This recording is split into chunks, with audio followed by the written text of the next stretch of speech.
Miss Lizzie. I don't ever smoke the dizzy, but we can always share some ditsies. It's just a cup in time. This song doesn't have to rhyme. Life's all of us, not every moment we can be feeling fine.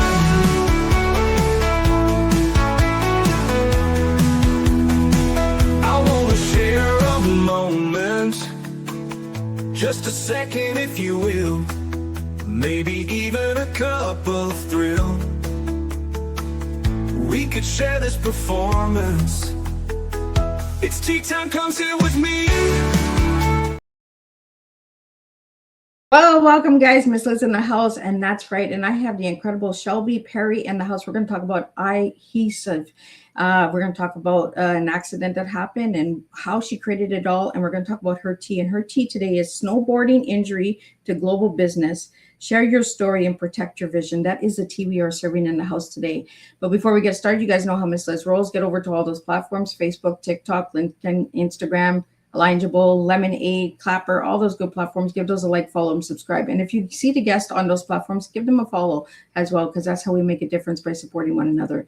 Then jump over to the podcast apps: Podbean, iHeartRadio, Listen Notes, Deezer, Apple Podcasts, Spotify, all those good platforms. Give those a like, follow, and subscribe as well, and get these tea times out there, because they do help the guests and anyone that resonates with the stories that are being coming to the table.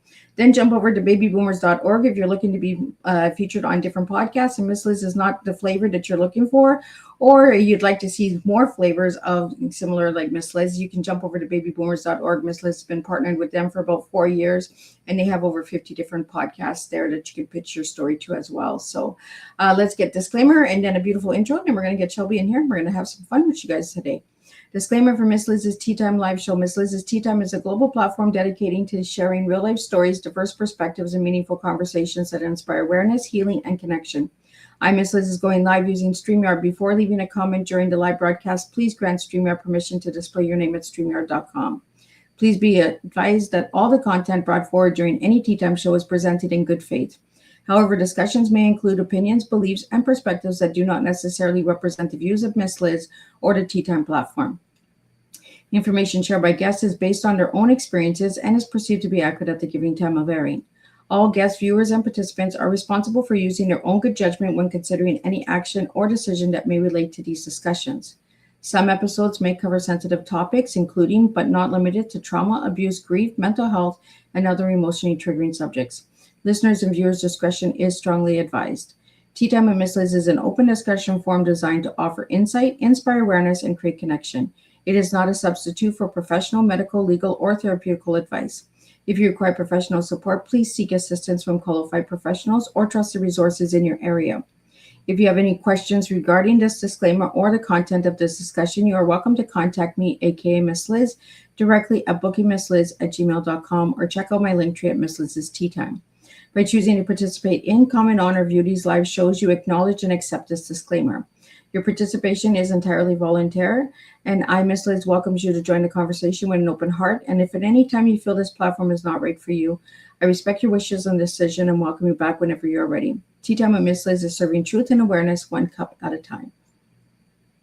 Well, welcome to Tea Time with Miss Liz, where every conversation reminds us that the parts of ourselves we once tried to hide can sometimes become the very places where purpose begins to shine. Today, we are honored to welcome Shelby Perry, creator, designer, advocate, and founder of Eyehesive, a brand transforming the way eye patches are seen, worn, and experienced. Shelby's journey began through personal eye loss and the emotional reality of adjusting to a visible change. Rather than allowing that experience to diminish her confidence or identity, she chose to redesign the story. Through creativity, courage, and determination, Shelby began creating eye patches that are not simply medical necessities. They are expressive, stylish, empowering, and deeply personal. Her work challenges the ideal that anyone should have to hide what makes them different. Instead, she invites people to wear their stories with confidence, color, individuality, and pride.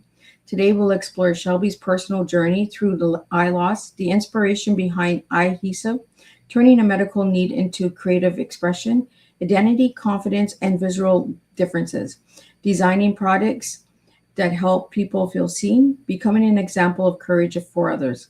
Shelby reminds us that confidence is not about pretending something that never hurts. It is about deciding that pain will not ease our beauty, creativity, or right to be fully seen. So grab your favorite cup and join us for a powerful conversation filled with design, resilience, transformation, and real life tea, truth, experience, and awareness. And let me get Shelby in here and spill some tea with you. Welcome, Shelby. Hi, Miss Liz. Thank you for having me on, and thanks for that introduction. It is an honor to have you here and to get to know how it all started. But before we get that started, let's get to know Shelby a little bit. So, who was Shelby as a little girl and who's Shelby now? Yeah, Shelby as a little girl, I always talk about this big I was always like a dreamer. I had a great imagination. I loved to play. I loved to dress up. I wore lots of extravagant, whatever I could find in the closet, clothes. So just pretty like out there, I guess I would say, very playful. I still am that, but I think that it is, yeah, there's this like energy and this power behind me. So it's a little bit more, I guess, sophisticated. I've gone through a lot of different journeys in my life and in my, teenage years and in my early 20s. And, in the last 6 years, really, since like the pandemic and losing my eye, which we'll go into, I've really, really shifted into a woman that I, feel very proud to be today.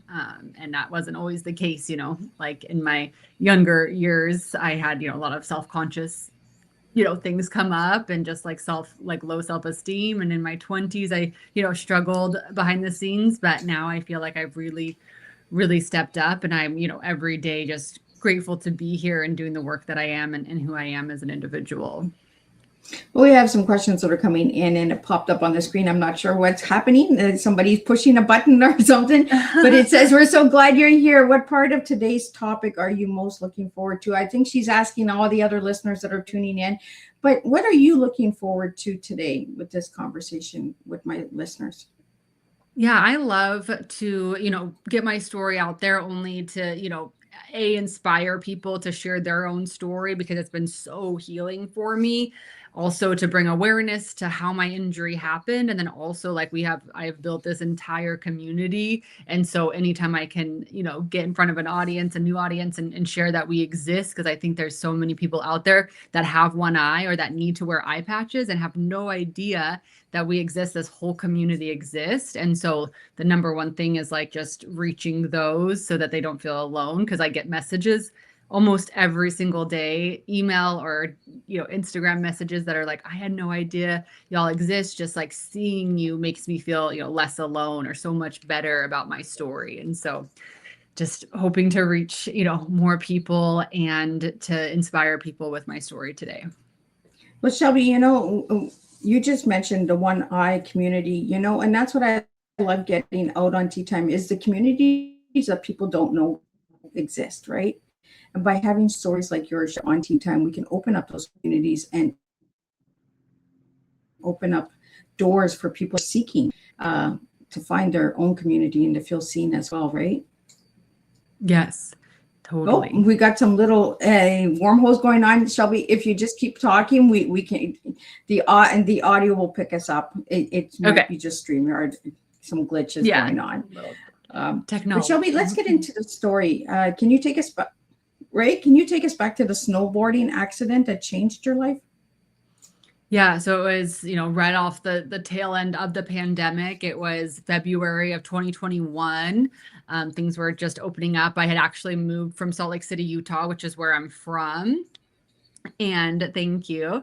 And I was living in San Diego. And so I had a group of friends out here in San Diego that wanted to go snowboarding. And I was like, well, we have to go to Salt Lake City, Utah. That's like where I'm from. I know all of those mountains and they're just, amazing out there. The snow is so good. So we go, for a weekend at the end of February of 2021. We're having like I always share like the best weekends. We had just gotten like dumped on. There was so much fresh snow. We were really, really having, like I said, one of the best weekends that I had ever had. And it was like the last day on that Sunday before we were going to like fly back to San Diego and wrap up our trip. And we had found some fresh powder off of the chairlift that we had seen when we were riding up. And when we were trying to get to to this fresh powder, we're traversing, which just means that you're not going downhill, you're like cutting across the mountain. So I didn't even have very much speed, and I'm in the front and my two guy friends are like following right behind, and somehow I like caught a little toe edge in the front side of my snowboard, which then pushed me forward, and there was trees right there, and so I ended up, you know, like brushing into these tree limbs, which then knocked the lenses of, I had these magnetic, and this is, you know, part of my message as well too, I had these magnetic lenses on my goggles, and they were like all the hype back then. But when I brushed up against the tree branches, it just ejected the lenses right off, which then my eye was exposed, and a tree branch, that same little limb like got my eye all at the same time as well too. And so now, you know, I really preach, like, make sure that if you have the magnetic lenses, that they have a safety feature, some kind of a lock or a clip or a mechanism that keeps those lenses on in any kind of, you know, impact or crash or anything. So yeah, it was one of those things that I never would have imagined. I've been on skis before I could even walk. Like, my parents are skiers, and so we always, you know, expected injuries, but an eye injury would never have been something that I would have ever imagined. And so it was one of those things too that I was like, I didn't even know people had eye injuries. I didn't know that people lived with one eye or a prosthetic eye. So it really set me on this whole new path, like right away. When I got to the hospital, you know, they tobogganed me down, did a surgery. I got back out to San Diego, established some care out here, had some more surgeries, and about 2 months after the initial injury, they removed the whole eye. And that's kind of when they're like, you know, we're going to get you a prosthetic eye, and you're going to be on this journey now. I think there was an image you sent me that has like a little golden star or something in the eye, right? Maybe. Yeah, I have, this one's a fun one too. I have what we call fun prosthetic eyes. I have about 10 of them now. Yeah, this one has like little gold flakes in it, but I have a star one. I have which other ones do I have? I'm like drawing a blank. Just ones that I have, like a gold one that's all shimmery and gold. I have a white one that's all like white and opal. I have one that has an apple in it. Oh. Yeah, so I have a lot of different like fun, cute ones. I have the Eyehesive like logo in one as well too. So Well, that's a good way of marketing, right? Yes, right. Nobody else out there is doing that, right? It's a good way to market. You call them fun eyes. So is there a place? Is it only in the US or is it global that they have fun eyes? So after you have your eye removed, you go to what they call an ocularist. Again, I learned so much about eyes and this whole process and all of these like specialists. I had no idea that, because even during the surgeries, I was seeing like a back of the eye specialist and a wide of the eye specialist and a retina specialist. And I'm like, I didn't even know all of these specialists like existed. But once they removed the eye, they sent me to what's called an ocularist. And ocularistry is actually pretty rare, or like, I don't know if rare is the word.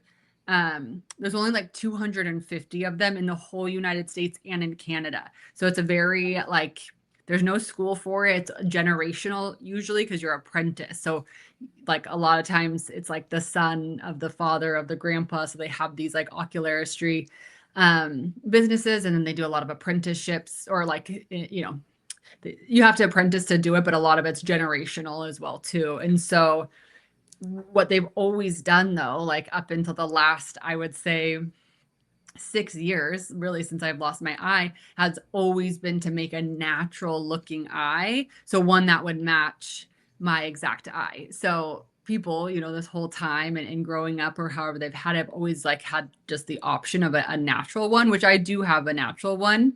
And then in the last, I would say, yeah, about 6 years, some of these ocularists that are, you know, want to create more creative ones for their customers or their patients have started to do it, but not all of them offer it. So it is kind of one of those things, like you got to ask your ocularist if they do it, if they're willing to. And then there's like some insurance issues as well too, because insurance doesn't really cover the fun ones either. And so it's getting a little bit better, like more ocularists are offering it as an option and working with their patients so that they can, you know, discount it a little bit or so.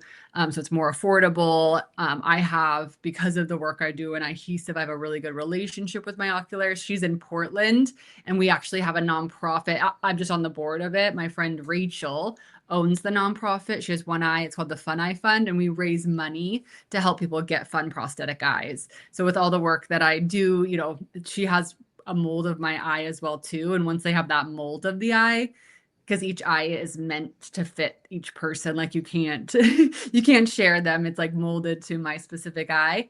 Once they have that mold, it's a lot easier to just recreate new eyes from that. And so I've been able to, working with her and having that mold, have more affordable options that way as well too, to have more. Well, we got a couple comments that are coming in Yeah. from Pizza Real Estate. Shelby's resilience is truly inspiring. Turning personal adversity into innovation takes incredible courage. It does. Shelby, we have a question here from Ariel for what was the moment you realized you wanted to create a better solution for eye patch wearers? Such a great question. And it was like immediately, pretty much. I'm like laying in bed, and between, like I said, the initial injury to when they removed the eye, I was wearing eye patches because the eye was already immediately like blind. I couldn't see out of it. It was already starting to like eyes at it again. They like change shape and color like really quick. So it was already kind of shriveling. It was darker, it looked unpleasing to me. And so I was eye patching right away.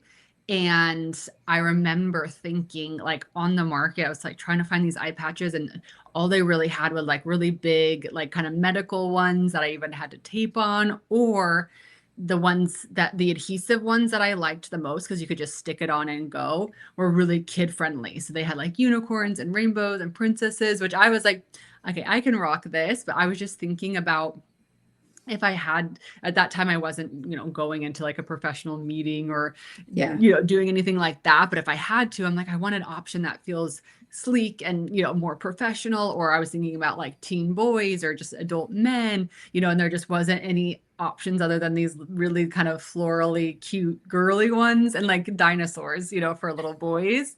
And so it was pretty immediate that I was like, I wonder if I can create a better option. I also just had this underlining feeling from the jump that like my story was meant for something bigger. And I had never ran a business. That wasn't even on the vision board, but I had this intuitive hit that was like, maybe there's some way to create something or to monetize this, or, really, I didn't know what that was going to look like. So the eye patches were kind of that first inkling of maybe I could, monetize this by making eye patches or something along those lines.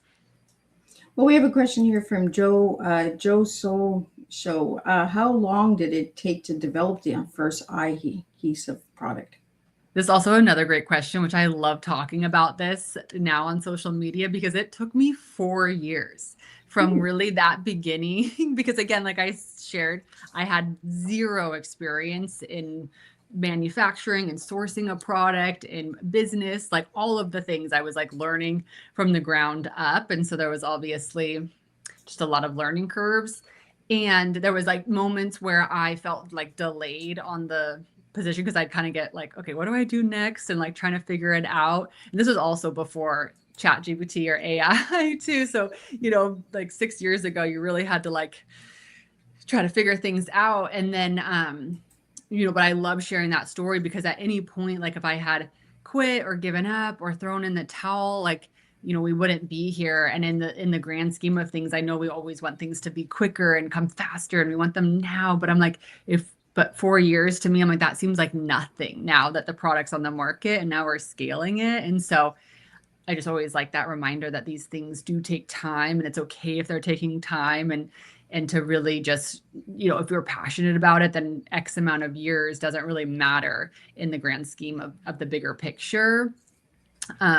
So yeah, I kind of love like sharing that story as well too, just like staying at it, and in between that too, I was doing a lot of community building. So we were doing like virtual conferences, and I was doing coaching. We had memberships, and we do a retreat in Tulum, Mexico. So I was like continuing to build the community, which then when we launched the product, it just went crazy because we already had a huge community. We already served this huge community. And so I just kept like every day, like, okay, what do I do next? How can I serve the community? How do I show up here? And at the meantime, the patches were slowly coming together.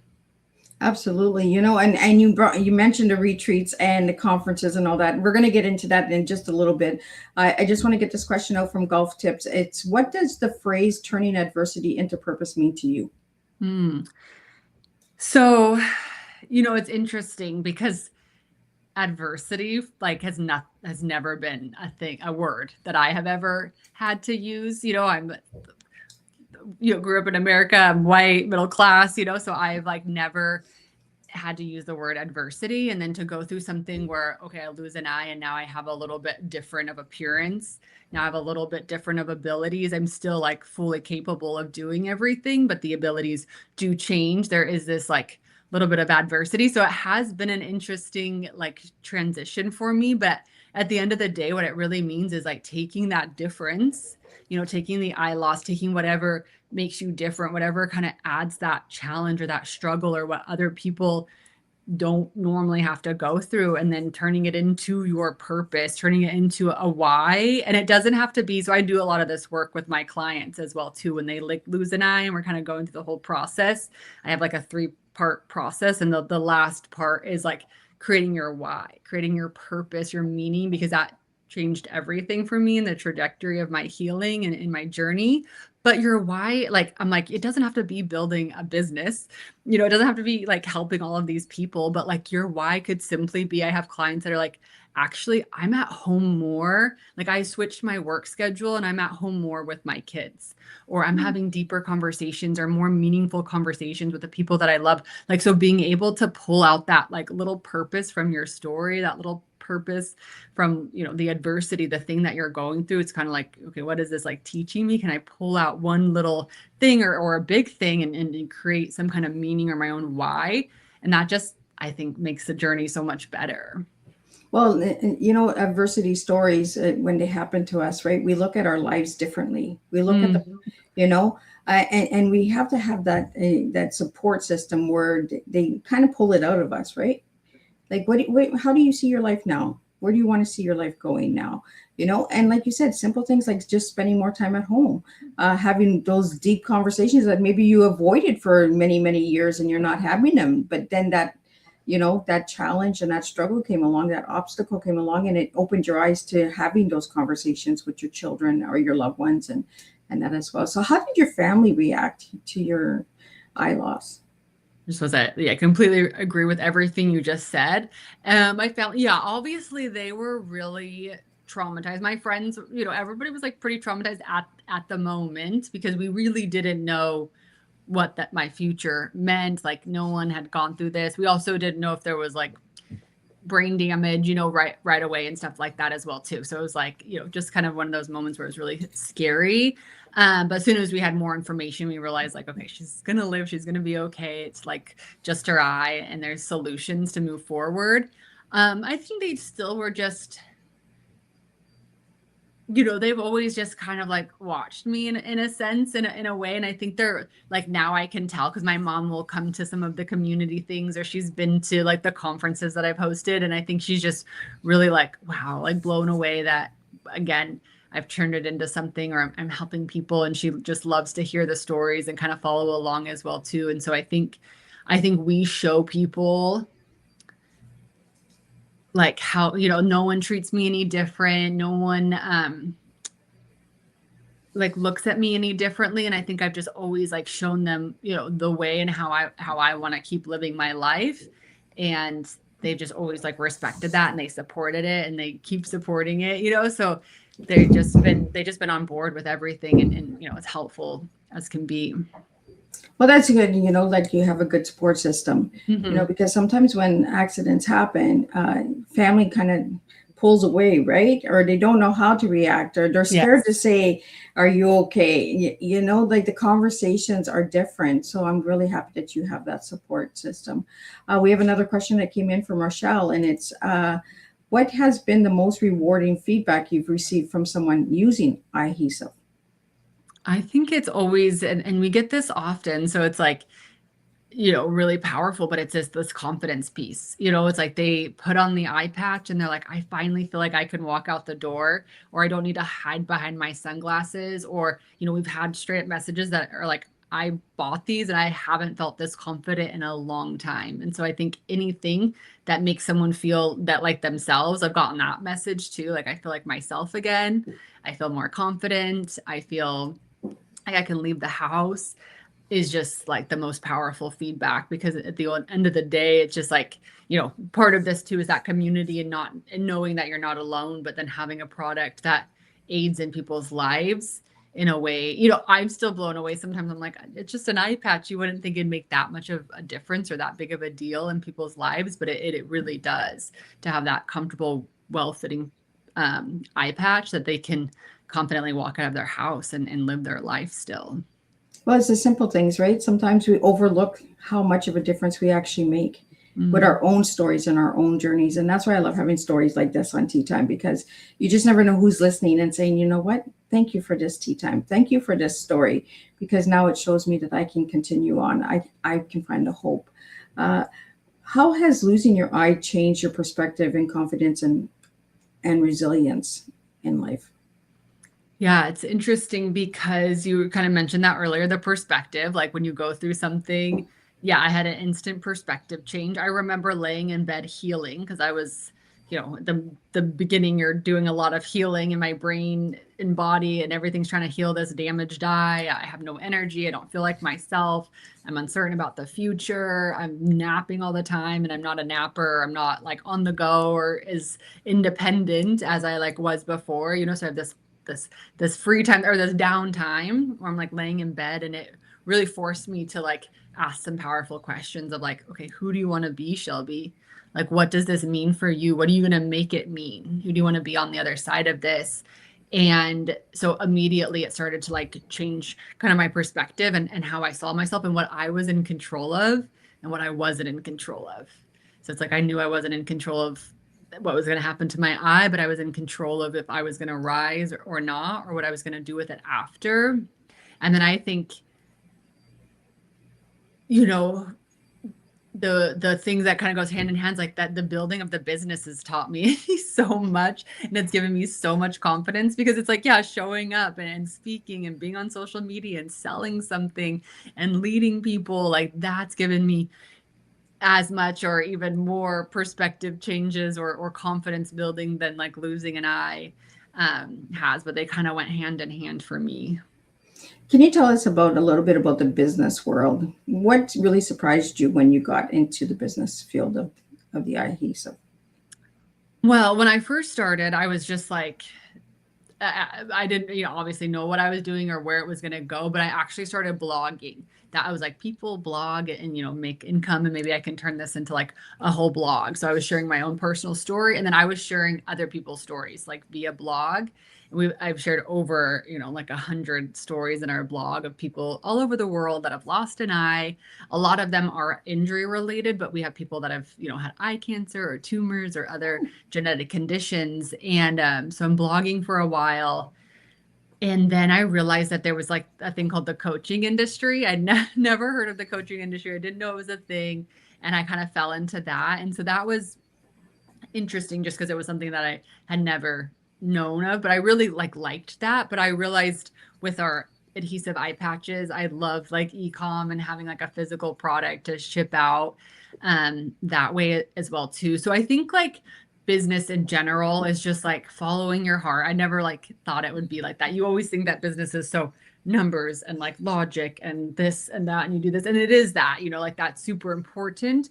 But I think there's been so much of like following my heart, like, okay, let's try this, or let's offer this, or let's put this out there, or let's see what this happens, or and so I think that surprised me, and it's like my best business advice is just like, keep following your heart, keep doing the next thing, keep showing up every single day. It's like, and then it compounds on one another, and that's how you create a business in the end. Well, we just answered this question. It just came in again. How did losing your eye change your perspective on confidence? Shelby just answered that question. So Shelby, when you started the Eyehesive, Did you know that it was going to make such a big impact in the world? I had no idea. No, I didn't even know and I can kind of talk a little bit more on the confidence piece too, because I think that there's something I can add on that. But when I started, it was simply because so even though I have amazing family and friends, and they were trying so hard to be supportive, they were showing up, they were bringing me everything that I needed, they were really trying to be there, but I still felt like I was missing this like little piece. Like I'm like, I need to talk to someone that has actually lost an eye. Like I need to really speak to someone that's gone through what I've gone through or is going through what I am going through. I also was thinking at the same time too, I'm like, this is so hard that I couldn't imagine doing this completely alone.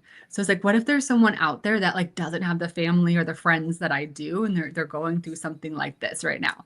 And so there was kind of this dual thing, and I know social media and how that works, as far as like being able to reach people. So I just put my story out there, and I was kind of like looking for someone. That was all. I was like, if I can just meet one person that I can help and they can help me, then that was the context at the very beginning. It was like meet one person, and that they can answer some of your questions, and hopefully you can help one person.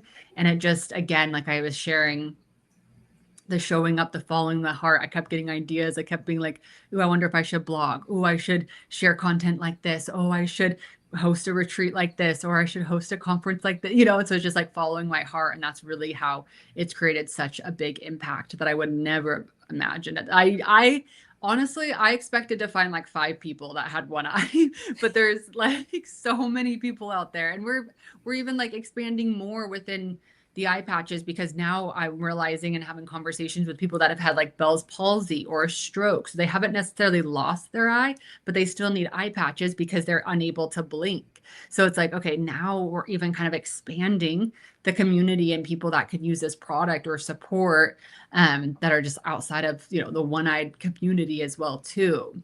And then to talk a little bit on that confidence too, because I think there's one added piece I want to share with the perspective, because again, I've grown up my whole life, 2 perfectly working eyes, nothing abnormal about me really. And to go from that to losing an eye to having, something that now, and obviously I wear the fun eye, so people, stare often, but to have something where people do look a little bit more, or they do have questions, or they do approach me, it's like, there is this level of like it, again, the acceptance of like being a little bit different, and finding power within that as well too, and sharing that message too, and encouraging other people to find power within themselves. But there was a little bit of uncomfortability in that at the beginning, but being able to override that uncomfortability is what's made me confident wearing a fun eye or wearing no eye, or doesn't matter what questions people ask or who comes up to me.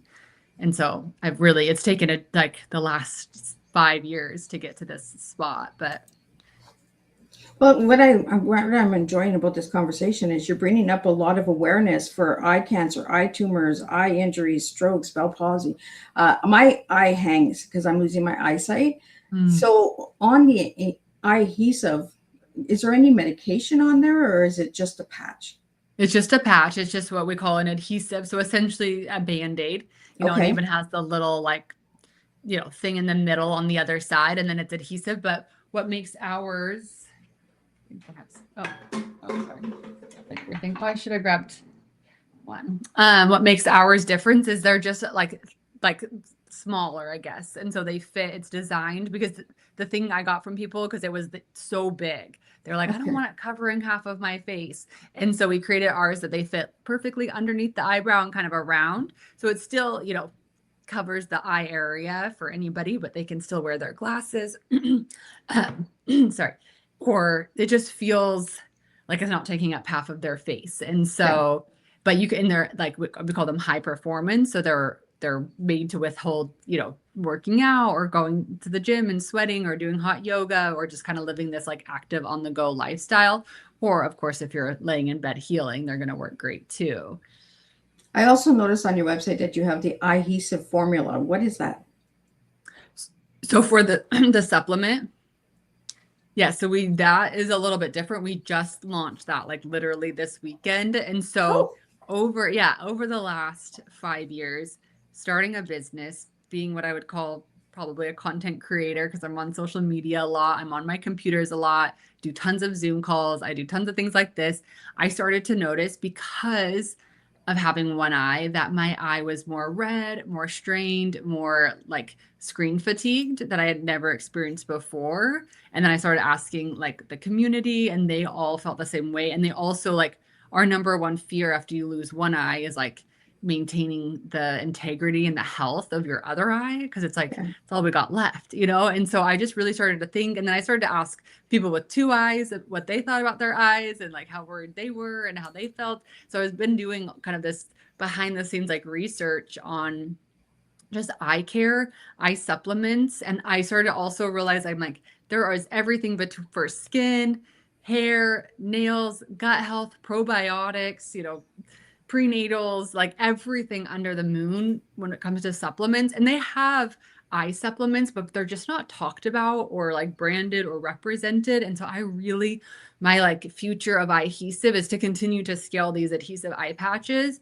but it's to bring in this next level of conversation around, are you going to the eye doctor? Are you taking care of your eyes? Are you taking screen breaks? Are you doing the necessities, you know, to maintain the health and integrity of your eye, which is also like drinking more water? But there are certain ingredients that we can use, which I've put into this supplement, that helps their antioxidants, you know, and helps against the free radicals, against blue light, helps to hydrate and nourish from the inside out. And so, you know, where I'm going with that is like, it serves my current community, my current audience, to really help maintain the health of their eye now, but also opens up the market and people that have two eyes or people that are on screens all the time, which is like all of us, to really start to open up this conversation and to take something that is proactive instead of like waiting until we're old and it's like, oh, I should have taken better care of my eyes then, you know.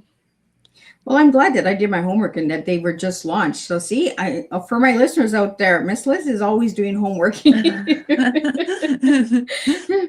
with these supplements, do they take them once a day? Do they take them 3 times a day? It's how a does that work? 3 time a day, and I really built in, because I'm all about community and like what I like to call a movement. I'm like, I like people, like everybody in my community. It's more of a movement because they're like we do a lot of like action things. So it's like we've done all different kinds of like challenges and things over the years, and just like, you know, it's more, I'm like, yeah, I love the support, but I'm like, I don't want to just like sit around and like trauma bond. I want to be like power bonding, you know, I want to like Oh, us I to like come that. together and share our story. And of course, there's going to be a lot of healing and there's tears and things, but I'm like, okay, what are we doing on the other side? And so even with this supplement, it is, you know, 3 times a day. And I am like, it's like a little bit of a lifestyle shift is like what I'm calling it and introducing. So it's like every day I've got kind of this like vision stack. It's like a little bit of like these habits that everybody does as well too. So it's like, you obviously take the supplement in the morning, you drink water, you like stay off your phone for the first 30 minutes of the day. And then your midday, you take your supplement again. You also take a screen break at that time too. You step outside, get a little sunlight, drink some more water.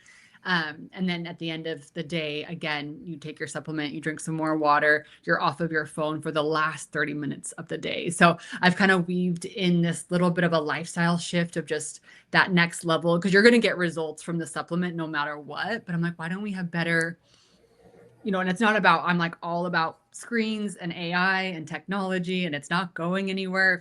If anything, it's going to be coming more, obviously. Yeah. So it's not about getting rid of our screens or never being on them or not using AI. It's about, okay, how do all of these things exist? And we take breaks and we have boundaries around it and we care for our eyes, you know? And so I'm like, just feel this future of like eye care coming through this conversation. Honestly, I see a lot of awareness coming from this conversation, Shelby, with you, because you know there's so many of us that stay on our screens way too long, and we're doing damages to our eyes without even knowing, right? And how many people? When's the last time you went and got an eye exam? Yes. You know, just a simple eye exam. So many people Yes. put that off. They're just like, ah, it's just my eyes. But your eyes are part of your senses, you know. When you had your accident, Shelby, did you have any brain damage? No. Look, I was wearing a helmet and, you know, they said that, and because of the speed and the impact, it literally, like, who knows? We can't predict the future, but I feel like because the lens, popped off and the branch got my eye, but other than that, like everything else, no injury, luckily everything was fine. So. Well, we just had a question that came in and it says, why is patient-driven innovation so important in healthcare?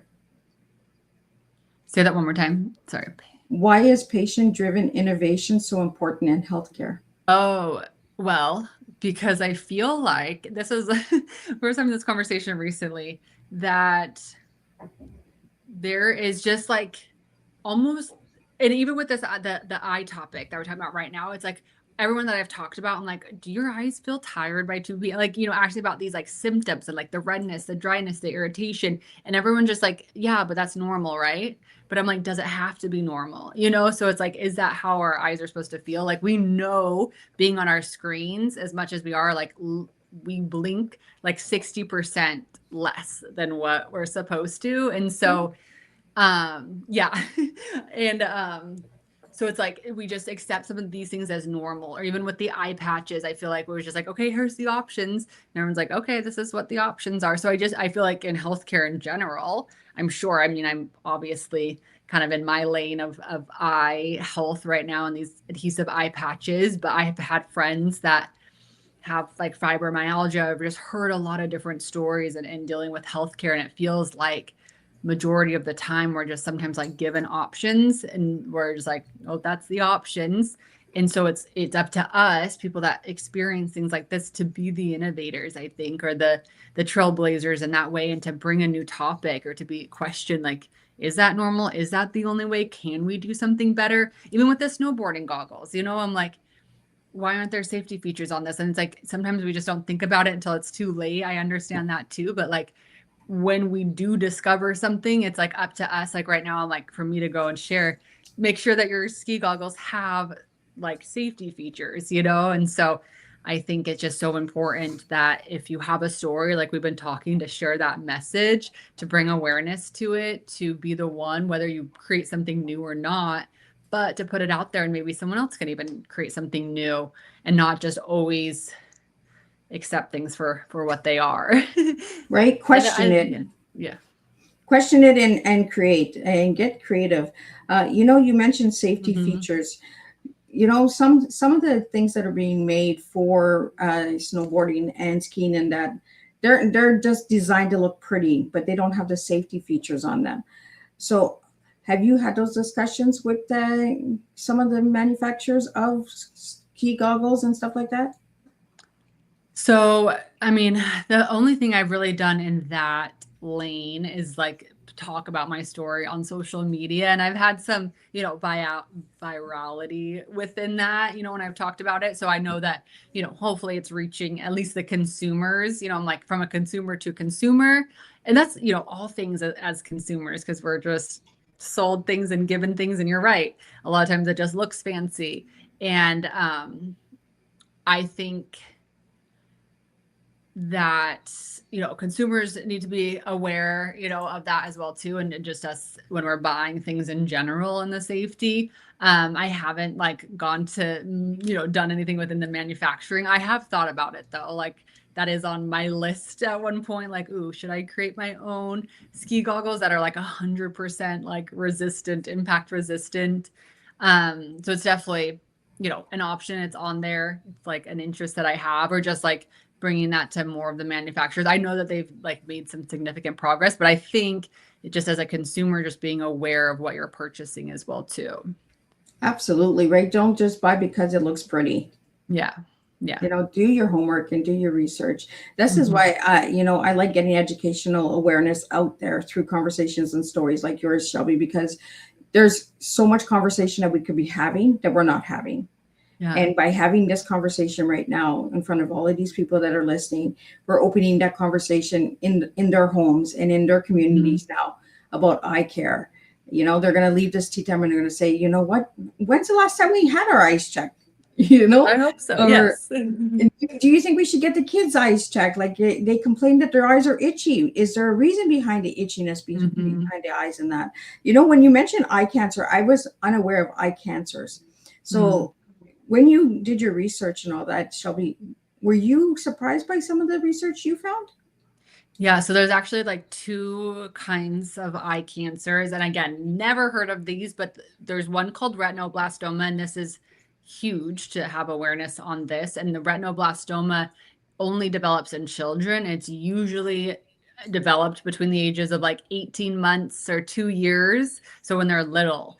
And the way that it's detected, it's like the one of the only cancers that can be detected from the outside. Like it has a visible like symptom is there's a glow in the eye. So if you're taking a picture of a child and you have a flash on and you see a white reflective glow in one of their eyes, it could be, there's like 20 things it could be. So it doesn't mean it's like cancer right away. But if you ever see a glow, you know, especially when their kids are around that age, you know, it's typically like even 6 months. Like I know people that have had their eye removed at 6 months because of this cancer. So pretty little. And then, you know, if it is retinoblastoma, they can do, it just depends. I've heard stories where they've done radiation or chemo to try to save the eye. I've heard stories where they just remove the eye right away so it doesn't spread to the other eye. So it's just a little bit different, but I had no idea. So I would say about 50% of my community are like retinoblastoma survivors. So they're adults now, or even kids. I have kids in my community too, and that's their story. Or they're adults now, and that, you know, is their story. Or if it's not retinoblastoma and they get eye cancer as an adult, you know, a ocular melanoma is like what it is then. Or if it's like a tumor, it's like a little bit different as well too. And so I actually know a gal in my community just last October. Yeah, she went to the eye doctors, hadn't been to the eye doctors in a really long time. They dilated her eyes. So that's her message. It's like she had no idea when they dilated her eyes, and thank goodness they did, because she did. She had ocular melanoma. She ended up having to have her eye removed. She's totally fine now, you know, and like on her healing journey. But it's just like how scary if she hadn't gone, or how long prolonged it would have been, and what would have come if she had waited. So yeah, I definitely think everyone should get their eyes checked, you know, once a year or every other year to be just making sure that they're staying on top of that. Absolutely. And if you like your like pink eye and there's a sty in the eye, those are things that we should all be checking as well, you know, not just avoid it. Go and see your eye doctor when you get those things, because your eyes are important. We have a question here. What challenges do people with vision difference often face that others may not realize? So vision differences are, it's such a spectrum, you know, when we're talking about full blindness, and even blindness is a spectrum, because I didn't know any of this until, you know, I started meeting more blind people within the community. But blindness, you know, I think we think that there's total blackness, but even they could see shapes, or they could see shadows, and there could be some visual, or sometimes they have no peripherals, or it's just like, or they have no inner, you know, like they can only see on the peripheral. So it's like such a spectrum when it comes to that, and like their abilities and how well they can see and what assistance that they need. When we're talking about people with one eye, which I can speak a little bit more to because I have one eye, you know, there's an adjustment period, especially if you go from, you know, obviously two eyes to one eye. There's like depth perception, you know, struggles in there, things that are close up look closer or further away. I can still drive, and so on a far scale, it doesn't make as much of a difference, but grabbing for a mug or a pen, or reaching for something out of someone's hand, or giving someone a handshake, those things I can, you know, easily miss or misjudge. I think, you know, I try to just like live my life every day and show up every day and do all of the normal things. And when people approach me and have questions, I know that they're just curious. I try to always meet their curiosity with kindness, you know, even if they ask in kind of a rude way, or educate in some way. That's why I like to wear the fun eye as well too. But it's just such a spectrum for people. And I think, again, there's nothing wrong with being curious, but I think it's really important just the way you ask, or, you know, I get this a lot online. I know online's, you know, a whole nother beast, but people just, the approach, they're just more aggressive. Like, Yeah. what happened, you know, wanting to know the story. And I'm like, it's on my, you know, it's out there, but like, it just, the way you do it with kindness, is always key with anything like that. Well, let's talk about the retreats and the conferences, because I want to get that out there, because I was like, whoa, this is cool. Mhm. And for the people that are experiencing eye loss and that, like, I want to really get that message out there to all the listeners out there, and spread this tea time and share this tea time out there if you know somebody that is experiencing it. And then, Shelby, if you could just share a little bit on how people can reach you and all that good stuff. Yes. Yeah. So the conference, the very first iConnect virtual conference was the first thing that I actually sold. So that was like, oh, it's kind of a business. Like I made tickets, I sold tickets, we got speakers, it was all online. We had like 20, my goal was to sell 25 tickets. We sold 26. And so it felt like I had made it. That was October of 2022. It was like such an amazing event. And then of course we've done it every year. It's always online because I feel like that's just so accessible for everybody. So it's the iConnect virtual conference. We had one, we've kind of moved it different times. So we did one in April, we've done one in June. I'm going to do one in October again this year. We get different speakers every year. It's about 4 to 5 hours. The speakers present. We do breakout rooms, which is everybody's favorite. They love the breakout rooms and getting to talk with one another. We do, giveaways and kind of like prizes and different kind of fun interactive things in the conference as well too. And every topic that the speakers bring forth is a little bit different. So confidence is usually always one that we talk about. We've had like a gal that's into fashion. She came and talked all about fashion and styling with her eye. We've had ocularists come and talk about, how the eyes are made and everything. We've actually had eye doctors come before too and speak on eye care and eye health. We, just all different topics, but all of the speakers except for the doctors or the ocularists have one eye as well too. And then our retreat, which we did one back in February in Tulum, we're going to do another one in 2027 already in Tulum again. So it's March 22nd of 2027. What's 2027? That sounds so crazy. I'm like, wow. Right? Yeah, I'm like, that sounds weird. Like, we're already August in 2026. I'm like, where did the year go? I know. I'm like, it's gonna be 2027. So the one eye era retreat, again, it's just for people that have one eye or wear eye patches. And again, that doesn't mean you have to have a prosthetic eye. You can actually because we even have people in our community that haven't had their eye removed, or if they've had cancer, they've had the whole thing removed and they don't wear a prosthetic eye. So there's lots of different stories. So if I say like one eye, like if you feel like you fit into this like community, what I'm talking about, like you're invited, you're welcome. I'm like, I don't want people to feel excluded because maybe their story looks a little different or sounds a little different. And so it's all just about if you kind of identify with, vision loss, having one eye, kind of that journey, wearing an eye patch in that, then, you're definitely welcome. And the retreats in Tulum, Mexico, it's about 5 days long. I actually teach yoga. So we do a little bit of yoga, journaling, meditation. We do some excursions. It's all about the community bonding, a little bit of movement, exploring, kind of adventuring. So it's a lot of fun. We had an amazing time last February, and I know this one's going to be even better. So, Shelby, are the retreats in different locations every year? So this is only my second retreat, in-person retreat. And so we're doing it at the exact same location in Tulum, Mexico, just because we loved it. Everybody loved it so much. I'm like, let's just come back. Make it easy. We already, one of the guys that was at the last year, he's already, paid in full. He's coming in March. And then we already have like 8 other spots that we've filled for the March one. So like, let's just keep it easy. And it was a beautiful resort right on the water. It was amazing. Well, I am glad that you found me and that you're here bringing this awareness, because we need this awareness, right? This is something we don't talk about at all, is eye care, online, unless we find individuals like you, Shelby. So if people wanted to reach out to you to have them on their podcast or on their radio show or anything like that, how could they reach you? Yeah, so I'm, Eyehesive, that's EYEHESIVE. So like cohesive, but Eyehesive. I'm on all social media platforms. I'm primarily Instagram's like where I'm always at. So if you shoot me a DM there, I will definitely respond. Also our website, eyehesive.com, or you can email me at customercare@eyehesive.com, which is also on the website too. And Shelby, what advice would you give someone who's adapting to life after a sudden injury or vision loss?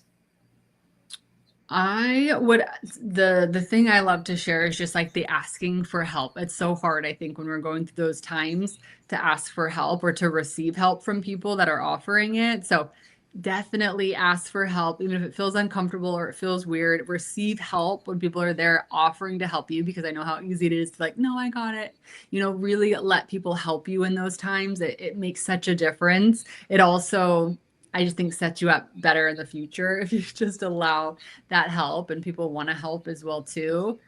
I think back to that conversation about how long it took to launch the eye patches, that these things recovering from injuries take longer and are harder than we expect. And so really give yourself a lot of time, like a whole year, your whole first year, if you're, I don't care what kind of injury, and maybe it's even longer for other kinds of injuries, but an eye injury, it's like a year process. It's like obviously you continuously get better in that year, but you're still going to feel at 9 months like not 100% yourself. At 10 months, it's still going to, like, there's going to be things. And so really allowing that process as long as it takes or as slow as it takes.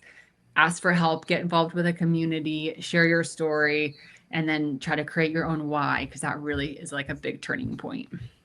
And Shelby, what legacy do you hope your journey leaves for the future innovators? I think it's like, yeah, that piece on like really just sharing, owning your story, sharing your story, and that we don't, have to like just accept things as is. Like maybe there is other things that you're right now navigating or using that like could be better quality, and maybe you're the one to go out there and make it better. And you don't have to reinvent the wheel. Like you just take what's already there and make it better, and it's going to serve other people. And where do you see Eyehesive going in the next 5 years? Yeah, so just more into this like eye care world. I really see, I don't know, like I love Nike, so I'm like, we're gonna be like the Nike of eye care. I'm like, I don't have it all figured out, but I do know that, with the supplements, with the growing eye patches, I do have a big vision of being able to, we do give back in the community right now on a small scale, but I really see big scale, like other like developing countries that don't have eye care like we do here, access to things, like being able to support them as well too. And so I just see something really, really big. Like I said, the Nike of eye care. How we get there or when it happens, I don't know, but we just keep showing up. And Shelby, what's your final message to everybody that has used Eyehesive? Oh, that has used this? Has used it.